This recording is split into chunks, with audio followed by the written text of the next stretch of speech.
everyone, it's Jordan, and today I'm going to be doing the Books Under the Tree tag.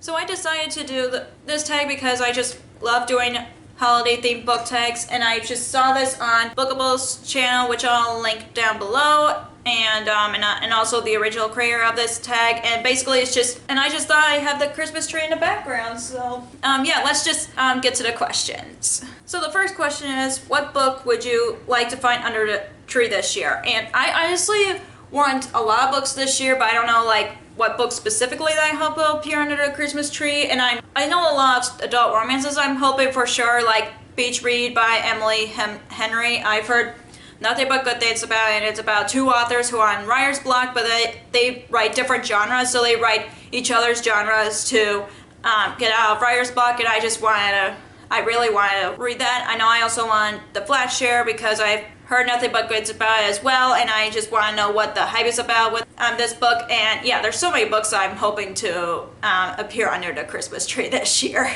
So the next question is, what is the best book you've ever received for Christmas? So like a few years ago, my parents know that I'm a big Princess Bride fan, and they got me an illustrated edition, which I'll show you right here, the illustrated edition of The Princess Bride, which I did not think it was a thing until I saw it one day for Target. I was like, oh, I hope I get this for Christmas, and I end up getting it for Christmas, and I was so happy that I got it just because I'm a big Princess Bride fan, and I just think that was the best best book that I got as a Christmas present that year.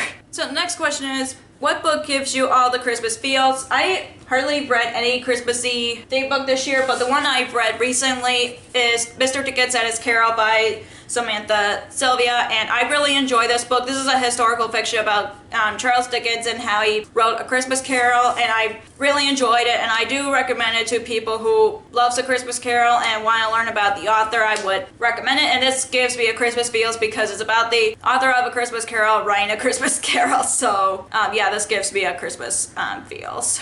So next question is, what book do you plan on reading to put you in a Christmas spirit this year? And I do feel like this gives me a Christmas feel set. And I've already read this, so I'm not sure what other books will give me a Christmas feel, because other books on my TBR are not Christmassy books. That's the only book that I've read this year that is Christmassy. I mean, the only book that I thought about rereading is A Christmas Carol, because I cannot shut up about it, because that's my favorite classic book of all time, and I'm just really hoping that one day I'll reread it. And it's just, this year I just decided to read something else that reminds me of Christmas, so yeah.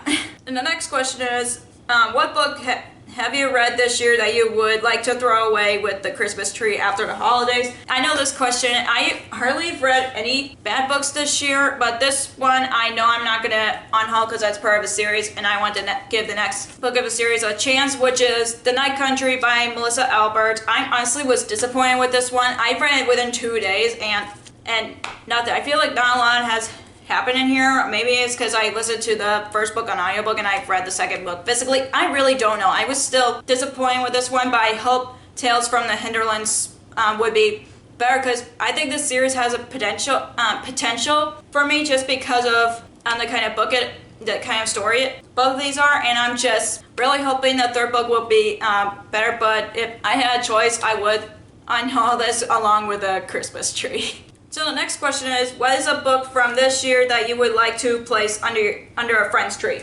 Like I said, I've read a lot of good books this year, and I'm not sure which of the books I've read that I would give to a friend, but this one came to my mind, which is The School of Good and Evil by Saman Shinani. I just really enjoyed this book, and I know some of my friends love retellings, and this is basically the whole world of fairy tale retellings. They're like descendants of different fairy tale characters, and I just love this book so much, and I just would love to give this book to a friend because it's so cute, and it's one of my favorite middle grades that I've ever read so far, and I'm just really want to continue on with the series, and I really hope to do so. But I would definitely give this book to put this book under a friend's tree. So the next one is actually a challenge: create a stack of books in which defines alternate green and red and share the titles. And of course I have a stack here. Oh boy. So these are the stack of red and green books. I know some of them don't look green on camera, but the titles that I have here is Red Blood, or not Red Blood, Night Blood by Ellie Blake, Stalking Jack the Ripper by Carrie Maniscalco, Ace of Shades by Amanda Foodie, Ozland by Wendy Spinelli, and Shadow of the Fox by Julie Kagawa, and The Gilded Wolves by Rashani Kachki. And the last one is the best way to spread Christmas cheer is singing loud for all to hear. Who do you take? I take anybody at this point, and I just take anybody who wants to do this tag. So that's all for Books Under the Tree book tag. If you enjoyed this video, give us a thumbs up and comment down below what book that you would get put under a friend's Christmas tree. And if you haven't already, click the subscribe button and click the bell icon so you're notified whenever I post the videos. Also, you can find me on social media like Facebook, Twitter, Instagram, and Goodreads, which all links will be down below for you guys. Thank you so much for watching, and I'll see you next video. Bye!